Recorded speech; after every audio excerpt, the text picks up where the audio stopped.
মূর্তি পূজা পৃথিবীর শুরুতে কখন সূচনা হয়েছিল, মূর্তি পূজা কখন আরম্ভ হয়েছিল, এই বিষয়ে যখন আমরা ইতিহাস অনুসন্ধান করি, তালাশ করি, তখন দুইটা বিশুদ্ধ মত পাওয়া যায়, প্রসিদ্ধ দুইটা মত পাওয়া যায়।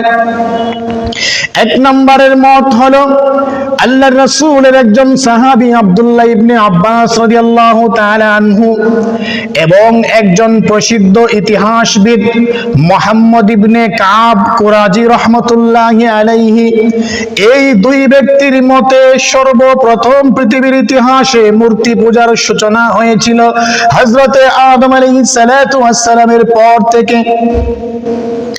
মূর্তি পূজার ইতিহাস অনুসন্ধান করলে দুইটা বিশুদ্ধ মত পাওয়া যায়। এক নম্বরের মত হলো মূর্তি পূজার সূচনা হয়েছিল, মূর্তি পূজা শুরু হয়েছিল আদম আলাইহিস সালাতু ওয়াস সালামের পর থেকে। এই কথাটা বলেছেন সাহাবী আব্দুল্লাহ ইবনে আব্বাস রাদিয়াল্লাহু তাআলা আনহু এবং ইতিহাসবিদ মুহাম্মদ ইবনে কাব কুরাজি রাহমাতুল্লাহি আলাইহি। আমার ভাইরা, আমি প্রায় সময় আপনাদেরকে বলি, আমরা কোরআন এবং হাদিস থেকে কথা বলি, বানিয়ে নিজের পকেট থেকে কোনো কথা বলি না। যে ইতিহাসটা এখন আমরা আলোচনা করব অবশ্যই সেটা কোরআন এবং হাদিস সম্মত, কোরআন এবং হাদিস থেকে। সাহাবী আব্দুল্লাহ ইবনে আব্বাস রাদিয়াল্লাহু তাআলা আনহু বলেছেন, মুহাম্মদ ইবনে কাব কুরাজি রাহমাতুল্লাহি আলাইহি তিনি বলেছেন, মূর্তি পূজার সূচনা, মূর্তি পূজার শুরু হয়েছিল আদম আলাইহিস সালাতু ওয়াস সালামের পর থেকে। এর দলিল কি, এর প্রমাণ কি? আসুন আমরা এর দলিল এবং প্রমাণ সম্পর্কে একটু আলোচনা করি। এক নম্বর দলিল, এক নম্বর প্রমাণ হলো কোরআনে কারীমের ৭১ নম্বর সূরা, সূরা নূহের ২৩-২৪ নম্বর আয়াত। দুই নম্বরের দলিল, দুই নম্বরের প্রমাণ হলো বুখারী শরীফের ৪৯২০ নম্বর হাদিস। তিন নম্বরের প্রমাণ হলো বুখারী শরীফের প্রসিদ্ধ ব্যাখ্যা গ্রন্থ, পৃথিবী বিখ্যাত ব্যাখ্যা গ্রন্থ ফাতহুল বারি। এই কিতাবটা লিখেছেন আজ থেকে প্রায় ৭০০ বছর আগে আল্লামা ইবনে হাজার আল আসকালানী রাহিমাহুল্লাহু তাআলা। এই কিতাবের ৮ নম্বর খণ্ড ৫৩৬ নম্বর পৃষ্ঠা। তাহলে আব্দুল্লাহ ইবনে আব্বাস রাদিয়াল্লাহু তাআলা আনহু এবং মুহাম্মদ ইবনে কাব কুরাজি রাহমাতুল্লাহি আলাইহি, এই দুইজন ব্যক্তি বলেছেন পৃথিবীর ইতিহাসে সর্বপ্রথম মূর্তি পূজা শুরু হয়েছিল আদম আলাইহিস সালাতু ওয়াস সালামের পর থেকে। এই কথার উপরে তিনটা দলিল পেশ করা গেল। এই কথার উপরে আমরা তিনটা দলিল পেয়েছি, তিনটা প্রমাণ পেয়েছি, তিনটা এভিডেন্স পেয়েছি। এভিডেন্স ছাড়া, প্রমাণ ছাড়া কোনো কথা ইসলামে গ্রহণযোগ্য নয়। আমার ভাইয়েরা, প্রমাণ ছাড়া ইসলামে কোনো কথা গ্রহণযোগ্য নয়। তাহলে আব্দুল্লাহ ইবনে আব্বাস রাদিয়াল্লাহু তাআলা আনহু, মুহাম্মদ ইবনে কাব কুরাজি রাহমাতুল্লাহি আলাইহি, এই দুই ব্যক্তির মত হচ্ছে সর্বপ্রথম পৃথিবীর ইতিহাসে মূর্তি পূজার সূচনা হয়েছিল আদম আলাইহিস সালাতু ওয়াস সালামের পর থেকে। তাহলে এই কথার তিনটা দলিল আমরা পেয়েছি, এই কথার তিনটা প্রমাণ আমরা পেয়েছি। তাহলে এই প্রমাণ সহ কথা কখনো কেউ ধাক্কা দিয়ে ফেলে দিতে পারবে না। যেই কথার মধ্যে যুক্তি আছে, যেই কথার মধ্যে দলিল আছে, প্রমাণ আছে, সেই কথাকে কেউ মিথ্যা বলে ফেলে দিতে পারবে না। তো আমরা বলছিলাম মূর্তি পূজার ইতিহাস, মূর্তি পূজার আলোচনা করতে গেলে কখন থেকে মূর্তি পূজা শুরু হয়েছিল পৃথিবীতে, এই বিষয়ে আলোচনা করতে গেলে দুইটা প্রসিদ্ধ মত পাওয়া যায়। এর মধ্যে এক নম্বরের মত হচ্ছে আব্দুল্লাহ ইবনে আব্বাস রাদিয়াল্লাহু তাআলা আনহু, মুহাম্মদ ইবনে কাব কুরাজি রাহমাতুল্লাহি আলাইহি, তারা বলতেছেন সর্বপ্রথম মূর্তি পূজা শুরু হয়েছিল আদম আলাইহিস সালাতু ওয়াস সালামের পর থেকে। আরেকটা মত আছে, আমরা সেটা একটু পরে আলোচনা করব। এই মতটার উপরে আরেকটু আমরা আলোচনা করি। আব্দুল্লাহ ইবনে আব্বাস রাদিয়াল্লাহু তাআলা আনহু বলতেছেন, মুহাম্মদ ইবনে কাব কুরাজি রাহমাতুল্লাহি আলাইহি বলতেছেন, আদম আলাইহিস সালাতু ওয়াস সালামের ৫ জন ছেলে সন্তান ছিল। এই ৫ জন ছেলে সন্তান ছিল তখনকার সময় আল্লাহওয়ালা বুজুর্গ ব্যক্তি, মুত্তাকি পরহেজগার ব্যক্তি।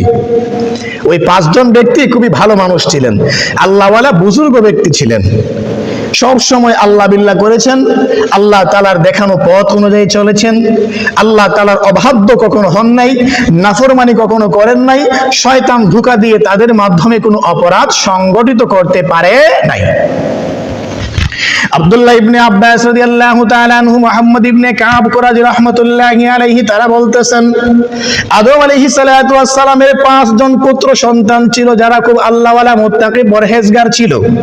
একজনের নাম ছিল ওয়াদ, আরেকজনের নাম ছিল সুয়া, আরেকজনের নাম ছিল ইয়াগুস, আরেকজনের নাম ছিল ইয়াউক, আরেকজনের নাম ছিল নাসর।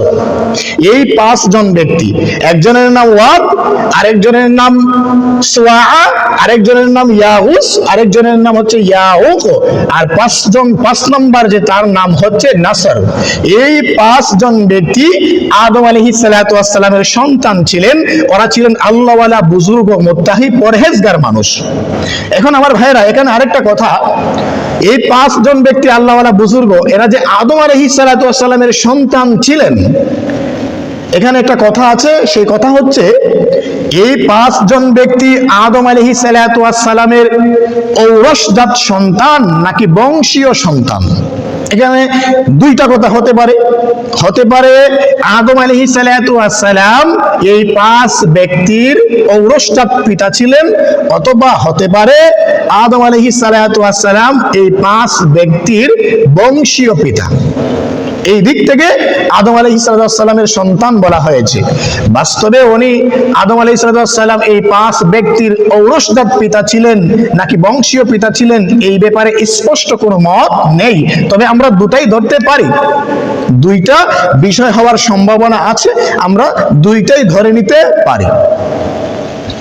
আব্দুল্লাহ ইবনে আব্বাস রাদিয়াল্লাহু তাআলা আনহু বলেন, মুহাম্মদ ইবনে কাব কুরাজি রাহমাতুল্লাহি আলাইহি বলেন, এই 5 জন আল্লাহওয়ালা মুত্তাকি ব্যক্তি আল্লাহকে বড় মহব্বত করতেন, ভালোবাসতেন, আল্লাহ তাআলার প্রতিটা আইন কানুনকে মেনে চলেছেন। তখনকার সময়ে এই 5 জন ব্যক্তি আল্লাহওয়ালা বুজুর্গ ছিলেন। যখন তারা আল্লাহকে আল্লাহ বলে ডেকেছেন, আল্লাহ তাআলা তাদের ডাকে সাড়া দিয়েছেন, জবাব দিয়েছেন, কারণ তারা তখনকার সময়ে মুত্তাকি ছিল, পরহেজগার ছিল। আর মুত্তাকি পরহেজগার কোন ব্যক্তি যদি আল্লাহকে যদি আল্লাহ বলে ডাকে, আল্লাহ তাআলা ওই ব্যক্তির ডাকে সাড়া দেয়। ওই 5 জন আল্লাহওয়ালা মুত্তাকি ব্যক্তির অনুসারী ছিল অনেক মানুষ ছিল, যারা তাদেরকে অনুসরণ করত, তাদেরকে দেখে ইবাদত করেছে, তাদের থেকে ইবাদত করার প্রতি উৎসাহ পেয়েছে, উদ্বুদ্ধ হয়ে আল্লাহ পাকের ইবাদত করেছে, নামাজ পড়েছে, রোজা রেখেছে, ভালো কাজগুলো করেছে। ওই 5 জন আল্লাহওয়ালা ব্যক্তি, মুত্তাকি ব্যক্তি, যাদের অনুসারী ছিল অনেক। এই 5 জন আল্লাহওয়ালা বুজুর্গ ব্যক্তির কোন একজনের ইন্তেকাল হয়ে গেল। ওই 5 জন আল্লাহওয়ালা বুজুর্গ ব্যক্তির মধ্য থেকে কোন একজনের ইন্তেকাল হয়ে গেল। ইন্তেকাল হওয়ার পরে তার যে অনুসারী ছিল, সাথীরা ছিল, যারা তাকে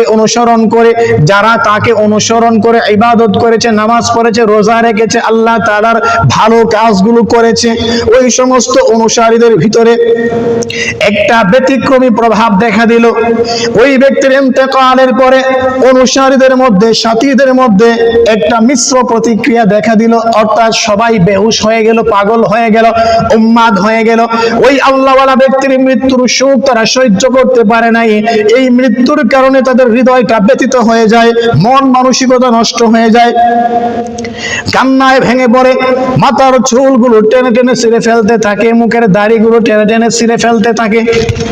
যখন 5 জন আল্লাহওয়ালা বুজুর্গ ব্যক্তির কোনো একজনের ইন্তেকাল হয়ে গেল, তখন তার সাথী যারা ছিল, অনুসারী যারা ছিল, তারা পাগলের মতো হয়ে গেল, উন্মাদ হয়ে গেল।